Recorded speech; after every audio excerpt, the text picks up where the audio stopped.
Okay, let's make some chicken salad. I have some grilled chicken. I'm just going to take a spoonful of the avocado mayo. I'm going to take a spoonful of plain non-fat Greek yogurt. I'm going to do a little bit of Wober sweet and spicy mustard. I'm going to add some cut up grapes, some chopped up onion, and some salt and pepper. And I'm going to stir this all up.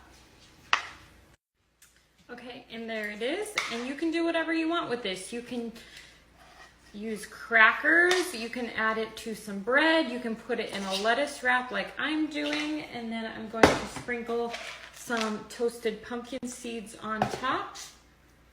And enjoy!